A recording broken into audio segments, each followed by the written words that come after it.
How's it going, guys? Tucker here from Fourth Meal Tech, and today I'm going to be giving you a roundup of the OnePlus 2 event as well as the new Moto X event.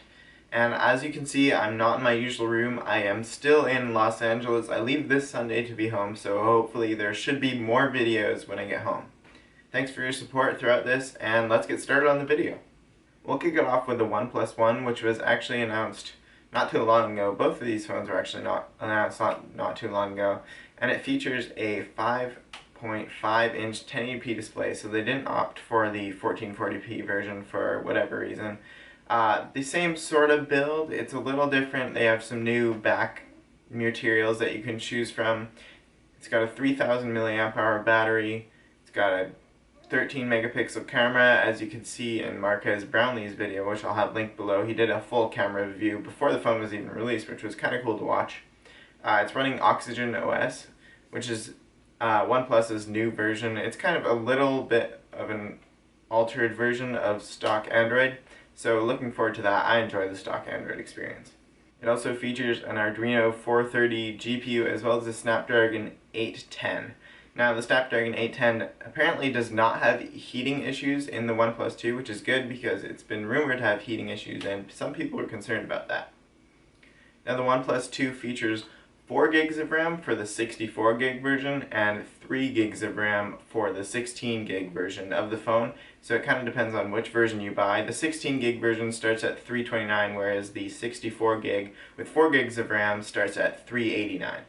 And 4 gigs of RAM is a lot in a phone, so I think people will be jumping to buy this. Some downsides to the OnePlus 2 are that there's no NFC featured on this device, no wireless charging, down-facing speakers, as well as no quick charging, although it does feature a USB port. That's USB Type-C, which is really nice for the reversible factor. It doesn't feature quick charging, which was kind of a bummer, but I mean, the phone is so cheap that they have to make cuts somewhere, and it looks like they did it in that department. Like I mentioned earlier, the back camera is 13 megapixels. It features laser focus, so you can get those really quick focused shots, and overall looks very nice. It also shoots 4K video at 30 frames a second, and the 5 megapixel front facing camera is great for taking selfies. So that's the basic rundown of the specs of the OnePlus 2. Now the thing is, I was going to jump and buy this phone, but then a day later, Motorola came out with their new Moto X for a very, very competitive price. So I'm kind of debating between the two. Let me know what you guys think I should buy, because my phone actually just broke. It's pretty cracked and won't turn on. So I kind of need a new phone. So I'm going to look at both of these, compare them, and then purchase one. And I'll be sure to give you guys a full review. So moving on, we have the new Moto X. Now, their pricing and different variations of the phone that they announced today were pretty confusing, so I'll go through it with you. There's the Moto X Style, the Moto X Pure, and the Moto X Play. Now, the Moto X Play is kind of a lower end version. It features a smaller screen, only at 1080p resolution, a larger battery, which is nice, but it's just more of a budget-oriented phone. Now, the Pure and the Style versions of the Moto X are very similar. However, the Pure is the unlocked version, whereas the Style is you buy it from the carrier that you want, and then you stay on that carrier.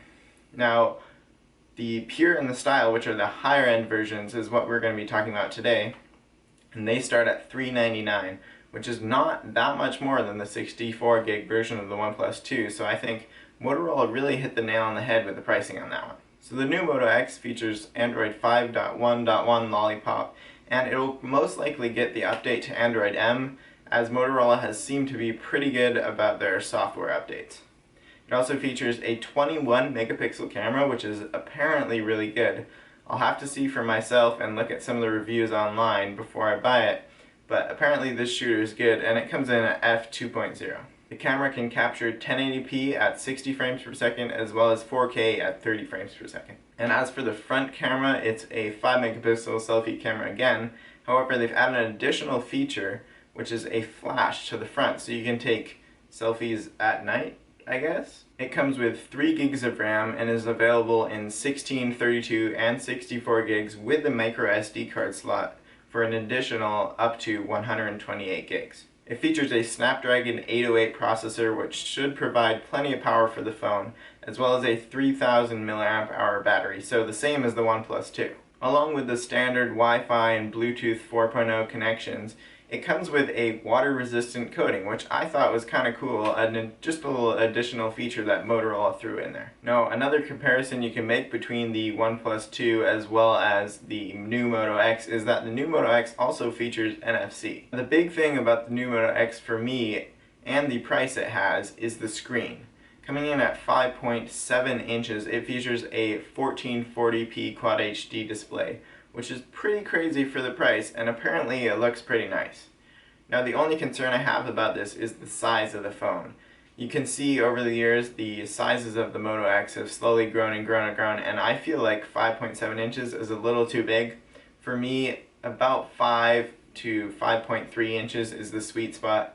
However, I will be trying a larger phone with the next one I purchased, so maybe this will do. It also features front-facing stereo speakers, so it's not just the one old singular front-facing speaker that the old Moto X had, which is nice for viewing any media, basically. I hope you guys did enjoy this comparison and first look at both the Moto X as well as the OnePlus 2. Be sure to let me know down below which is your favorite of the two, and be sure to hit that like button on your way down. Thanks, and I'll see you guys in the next one.